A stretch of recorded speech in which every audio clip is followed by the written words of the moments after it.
buenos días, buenas tardes, buenas noches, todo está en función desde donde nos vean. Continuamos con el programa Hablemos de Jesús. En esta vez vamos a tratar la 21ª profecía en este programa 22. Pero recordando la 20ª profecía, vimos que en esa 20ª profecía el dinero sería devuelto para comprar el campo de un alfarero, o sea, las 30 piezas de plata. ¿Y qué cosa llegamos a la conclusión como enseñanza? Como enseñanza llegamos a la conclusión de que al este dinero comprar un campo que se llamó el campo del alfarero para que ahí se sepultara a los extranjeros, es una simbología que sencillamente nos abre la puerta al pueblo gentil, y es al pueblo gentil al que se le expande la entrada a la iglesia. Y entonces no solamente es el pueblo judío, es el pueblo hebreo el que tiene acceso a Dios, incluso lo rechaza, y ingresa el pueblo gentil, el pueblo que nosotros somos, porque nosotros no somos hebreos, nosotros no somos judíos, pero sí ingresamos, como dice la Escritura, a los suyos vino, o sea, a los hebreos, a los judíos, y ellos no lo recibieron, mas a todos los que le recibieron, a los que creen en su nombre, Dios le ha dado potestad de ser sus hijos. Ahora somos hijos adoptados de Dios. Todos los seres humanos estamos llamados a ser hijos adoptados de Dios. Solo hay que recibir la fe de Jesús, comprometernos con Él, hacer un pacto con Él, porque ese es el nuevo pacto, y caminar con Él hasta el final de nuestros días, hasta que se nos abran las puertas de la muerte y nos estén esperando los ángeles para que nos lleven al seno de Abraham, y ahí esperar la segunda venida del Señor Jesucristo. Y entonces acontecerán todos los acontecimientos previstos hasta entrar a la redención total y a la patria celestial. En esta 21ª profecía veremos el puesto de Judas debería ser tomado por otro. Y la profecía lo establece en Salmos, en el capítulo número 109, versículos 7 y 8, cuando fuere juzgado, salga culpable, y su oración sea para pecado, sea sus días pocos, tome otro su oficio. Se cumple la profecía en Hechos capítulo 1, versículos 18 y 20. Se cumple parcialmente, diríamos. Luego lo explico. Este pues, con el salario de su iniquidad, adquirió un campo, y cayendo de cabeza se reventó por la mitad, y todas sus entrañas se derramaron. Se está refiriendo a Judas Iscariote.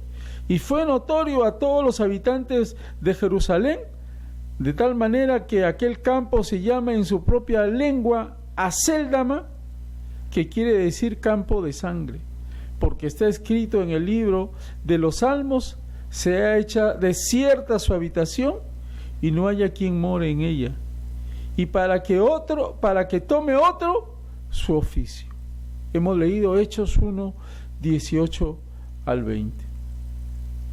Pero también Hechos capítulo 1, 16 y 17 reafirma todo esto. Varones hermanos, dice, era necesario que se cumpliese la Escritura, en que el Espíritu Santo habló antes por boca de David acerca de Judas, que fue guía de los que prendieron a Jesús.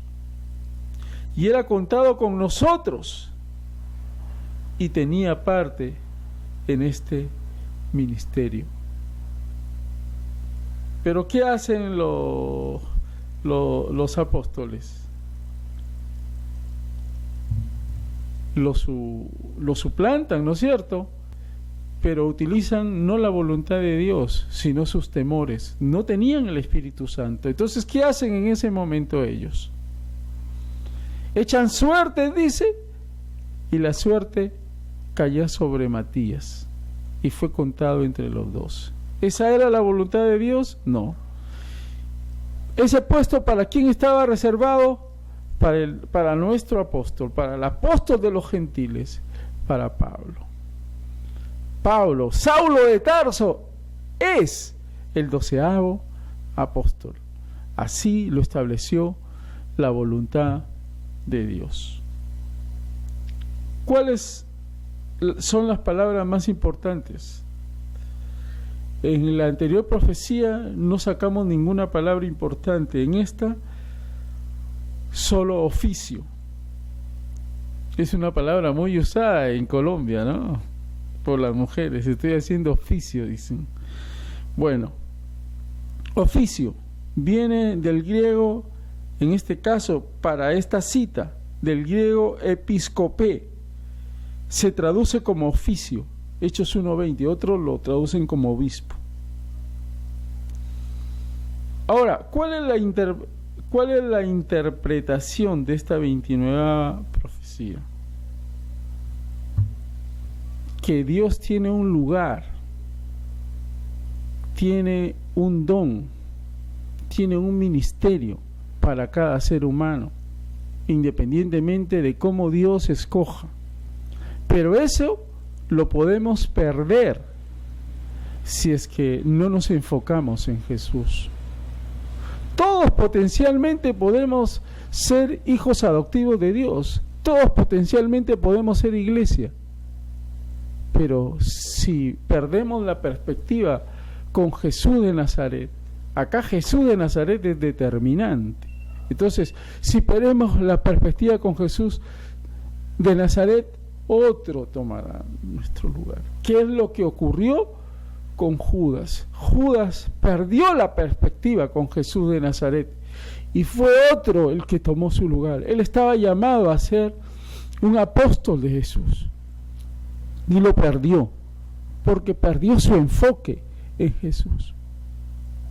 Y Pablo de Tarso, Saulo de Tarso, luego Pablo, es quien toma ese 12º apostolado. Ahora, ¿cuál sería la aplicación a todo esto? Es que Dios está dándole a cada ser humano lo que Él ha previsto. Porque a Dios nadie le da consejo. Dios se mueve en función a su propia voluntad. Y según su propia voluntad, Dios ha establecido algo para todos los seres humanos. Pero todo pasa por la puerta, y la puerta es Jesús. Si pasas por la puerta y te comprometes con una fe de verdad y haces pacto con Dios a través del nuevo pacto, Dios te dará un lugar que otros lo anhelan. Dios te dará un lugar que otros lo anhelan, pero hay que pasar por la puerta, y la puerta es Jesús de Nazaret. Vayamos, por último, a la pregunta libre que siempre nos hacemos. Usted se habrá preguntado, ¿qué es el espíritu del anticristo? Y para eso primero lo vamos a sustentar con unas citas bíblicas. Primera de Juan, capítulo 2, versículo 18, dice: hijitos, ya es el último tiempo, y según vosotros oísteis que el anticristo viene. Así ahora han surgido muchos anticristos, por esto conocemos que es el último tiempo. 22. ¿Quién es el mentiroso sino el que niega que Jesús es el Cristo? Este es anticristo, el que niega al Padre y al Hijo. Y todo espíritu que no confiesa que Jesucristo ha venido en carne no es de Dios. Y este es el espíritu del anticristo, el cual vosotros habéis oído que viene y que ahora ya está en el mundo. Porque muchos engañadores han salido por el mundo, que no confiesan que Jesucristo ha venido en carne. Quien esto hace es engañador y el anticristo. ¿Tenemos el espíritu del anticristo? Sí, desde los últimos tiempos que lo vivimos. ¿Y cuándo empiezan los últimos tiempos? Desde el momento en que cae y se derrama el Espíritu Santo, ahí empezaron los últimos tiempos. Y desde que empezaron los últimos tiempos ya se estableció el espíritu del anticristo. ¿Y qué es el espíritu del anticristo? Negar que Jesús vino en carne. Porque al negar que Jesús vino en carne, no vamos a poder ser redimidos. Pues, ¿qué significa que Jesús no haya venido en carne? Que no tuvo un cuerpo y que no tuvo sangre. ¿Por qué? Porque la garantía de la victoria es que la sangre de Jesucristo nos limpia de todo pecado. Y una vez limpios de pecado, podemos ser parte del reino de los cielos. Entonces, ¿quién se va a dedicar a negar eso? El espíritu del anticristo. Y el espíritu del anticristo tiene muchas manifestaciones. Todo aquel que se opone a que Jesús ha venido en carne y que Jesús es el Dios hecho hombre, tiene el espíritu del anticristo. Y así muchos se han levantado. Hay mucha gente que habla de Dios, hay mucha gente que habla de religión, hay mucha gente que habla de cristianismo, pero sin embargo niegan que Jesús es el Hijo de Dios, niegan que Jesús es Dios. Se han puesto a pelear con Dios, y Jesús ha dicho una vez, dijo lo siguiente: bienaventurado el que no halle tropiezo en mí. Y todo el mundo está tropezando con Jesús, en especial esta última generación en que estamos viviendo. Cuando uno quiere hablarles la verdad, que es Jesús, cuando uno quiere hablarles del camino, que es Jesús, y cuando uno quiere hablarles de la vida, que es Jesús, ¿qué es lo que te dicen? Otro día te escucho. Y si ven un video como el que estoy produciendo, lo miran y ni bien lo escuchan un minuto, se salen. ¿Por qué? Ese es el espíritu del anticristo, pues. El espíritu del anticristo hace que todo lo que se refiere a Cristo se lo rechace. Y si usted está rechazando a Cristo, el espíritu del anticristo está con usted. Usted mire los programas de televisión, no se puede hablar de Cristo. Ahí está el espíritu del anticristo. Vaya a cualquier evento, vaya a cualquier foro, está prohibido hablar de Cristo. Ahí está el espíritu del anticristo. Vivimos con el espíritu del anticristo desde que cayó el Espíritu Santo. Ya vivimos con el espíritu del anticristo, y ya viene la plenitud del tiempo de Dios, y cuando venga la plenitud del tiempo de Dios, todo terminará. Se vendrá abajo todos los gobiernos de la tierra, lo destruirá la piedra, y esa piedra es Jesús, porque Jesús va a instaurar un reino eterno. Entonces, no hay que ser demasiado ciegos. Estamos viviendo el espíritu del anticristo. La actual sociedad te ahoga, te destruye si hablas de Jesús en cualquier evento público. Es más, Estados Unidos tiene en su billete, lo nombra a Dios, pero sin embargo ya lo retiraron a Dios y a Jesús de las escuelas, de los colegios, de las universidades. Hay gente que habla por ejemplo, le voy a poner un ejemplo, hay gente que habla de Harvard, pero nadie dice que Harvard fue una universidad formada por hijos de Dios, por creyentes, y que luego todo lo que toca a la izquierda lo malogra. Y entonces Harvard ya ahorita está en manos de los enemigos de Dios. Los amigos de Dios, los hijos de Dios crearon Harvard, pero ahora está en manos de los enemigos de Dios. Es lo único es lo mismo que le pasa a la PUC, a la Pontificia Universidad Católica del Perú, que fue formada por católicos, religiosos evidentemente, pero ahora ¿quién ha tomado el control? La izquierda, los enemigos de Dios. ¿Se da cuenta? todo lo que tocan los enemigos de Dios lo banalizan. ¿Y qué estamos viviendo actualmente? Estamos viviendo el pensamiento único, y ese pensamiento nos lo quieren imponer. Y un día lo impondrán cuando Dios sencillamente se lleve a su pueblo. Así es que estamos avisados. Vivimos bajo el espíritu del anticristo. Y si usted rechaza a Cristo, ese espíritu lo está gobernando. Que la gracia de Dios nos dé una nueva oportunidad de salvación, y que podamos encontrarnos a través de este programa, y que podamos seguir edificándonos para gloria y alabanza de Dios. Que el Señor Jesucristo nos continúe bendiciendo en todo. Amén. Ver otros estudios y suscribirte, porque ahí tengo ya subido toda la carta a los Efesios, que es la carta a la iglesia. Por favor, si usted no la ha visto, lea o mire esas lecciones, porque todos estamos llamados a ser santos. Este canal YouTube, Jorge Luis Purizaca Ruiz junto, así como aparece. Y también apoya, por favor, este ministerio.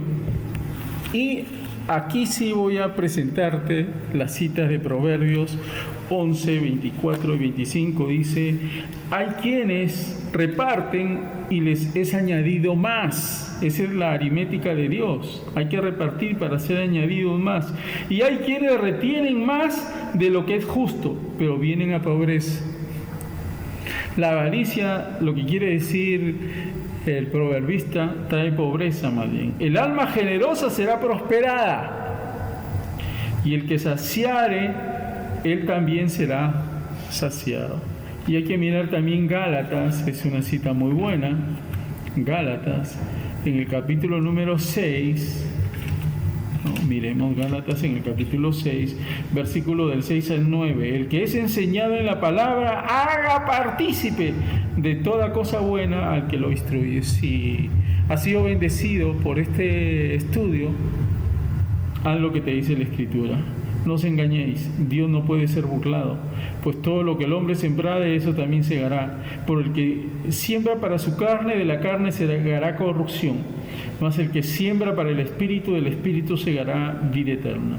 No nos cansemos, pues, de hacer el bien, porque a su tiempo segaremos si no desmayamos. Que la gracia de Dios que las riquezas de la gracia de Dios nos continúen bendiciendo en todo.